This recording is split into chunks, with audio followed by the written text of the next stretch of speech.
Alors, bienvenue à tout le monde dans les trois salles. Et euh, on est vraiment content, Lucie puis moi, ce matin, de vous diriger dans un petit temps de louange. Et on est rendu après Noël et on va chanter un chant pour commencer. C'est parce que j'ai été trop vite.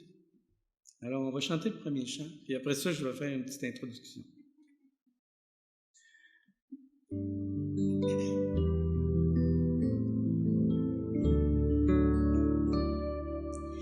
Dieu très saint, Dieu trois fois saint, tu es grand et digne de louange. Dieu très saint, Dieu trois fois saint, de tout mon cœur je chante. Tu es grand Seigneur, digne de louange. Tu es juste et saint, oui tu es grand, Dieu trois fois saint. Dieu très saint, Dieu trois fois saint, tu es grand et digne de louange. Dieu très saint, Dieu trois fois saint, de tout mon cœur je chante. Tu es grand Seigneur, digne de louange. Tu es juste et saint, oui tu es grand, Dieu trois fois saint. Bon, alors je trouvais que ce chant-là mettait bien la table pour ce matin, hein, de réaliser que Dieu est saint, qui est au-dessus de tout, n'est-ce pas? Alors, ce que je voulais, c'était... On est rendu après Noël. Alors, ça fait 4 semaines qu'on fête l'Avent, mais là, on va fêter l'après. Mais disons que, je sais pas, j'espère que vous avez passé un beau Noël, malgré tout. Hein? Nous, on a fêté un beau Noël ensemble et virtuellement avec toute notre famille. C'était particulier, spécial, mais ce qui faisait notre joie, c'était le Seigneur. Alors, est-ce que vous êtes tanné d'entendre parler de la pandémie? Est-ce que vous êtes tanné de vivre la pandémie? On est tous tannés, hein, n'est-ce pas? Mais il y a des bons côtés, par exemple, à la pandémie. C'est triste, les décès et tout, là, mais je voulais juste faire part des articles que je lisais un petit peu qui ont attiré mon attention. Il y a un article qui disait « À quoi ressemblera, ça c'était avant Noël, à quoi ressemblera notre Noël 2020? » Puis là, il comparait le Noël à la grippe espagnole en 1918, le Noël de 1918, puis l'auteur disait que, j'ai pas apporté l'article malheureusement, là, mais il disait que il y avait une différence aujourd'hui, c'est que la foi, c'est drôle, hein? C'est pas un chrétien, là, je pense pas, mais il disait que en 1918, les gens avaient une flamme intérieure qu'ils n'ont pas aujourd'hui, puis c'est lui, il disait que c'était la foi. Après ça, il y avait un autre article, un jeune historien, un jeune qui étudie à l'université en religion et en histoire, peut-être l'histoire des religions, je ne sais pas, là. Mais il disait, il y avait un article dans le Journal de Montréal qui disait « Revisitons un Noël chrétien ». Parce qu'il disait, dans le fond, peut-être que la pandémie, ça nous aide, et le confinement et tout, là, ça nous aide peut-être à repenser au fond, dans le fond, à repenser à Noël. C'est quoi la vraie raison de Noël? Après ça, il y avait un autre article qui disait « La pandémie, une remarquable leçon ». Et puis là, il parlait de la vie et de la mort. Il dit c'est les deux choses qui sont implacables, si on veut, là, que la pandémie nous fait réfléchir à ça. Alors, on sait qu'en tant que chrétien, ces choses-là, on est quand même touché, mais avec la foi, ça nous aide à passer par-dessus tout ça. On peut pleurer, mais on a de l'espoir. C'est ça qui est merveilleux, l'espoir. On a beau être confiné, Dieu n'est pas confiné. Ça, je peux vous le garantir que Dieu, il n'est pas confiné, il n'est pas pris dans le ciel puis dire, ben là, je ne peux plus avoir de contact avec mes créatures. Mais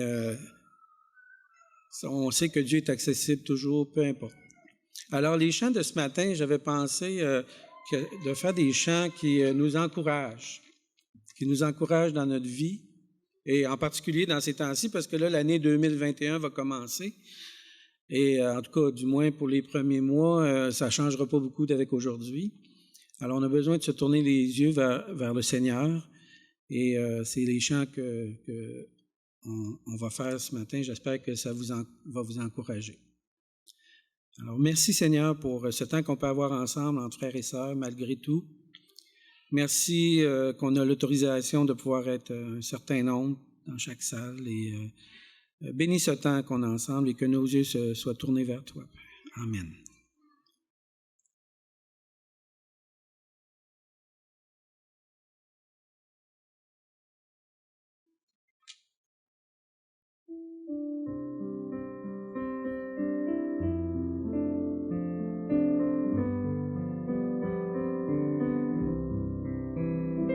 Chaque instant de chaque jour qui passe, en Jésus je puis me confier. Cet ami que jamais rien ne lasse, me soutient, sait me vivifier.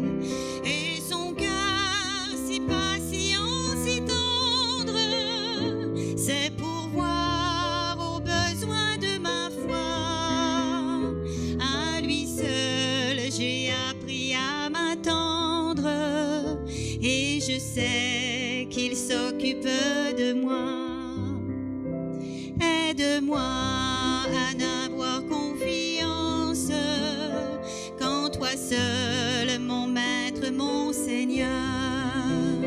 Tu connais toutes mes défaillances, mon salut est seul en ta faveur.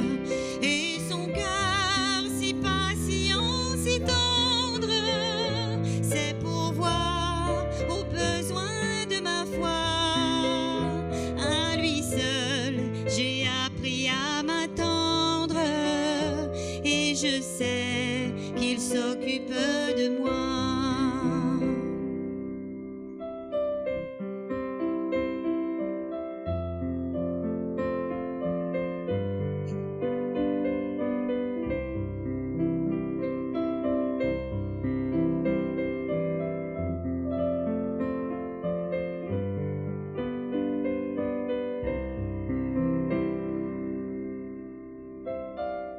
Prends ma main, tiens-moi quand je chancelle.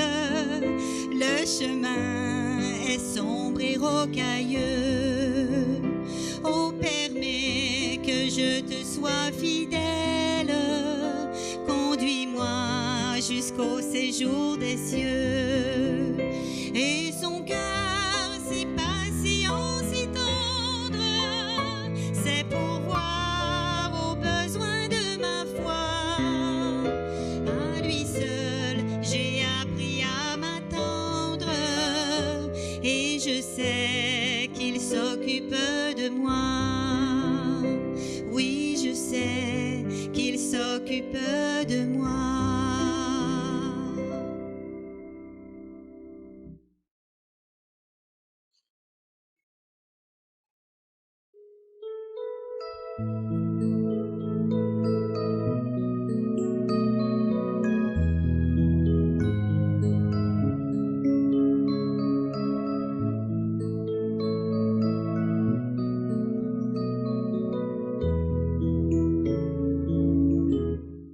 Sans ta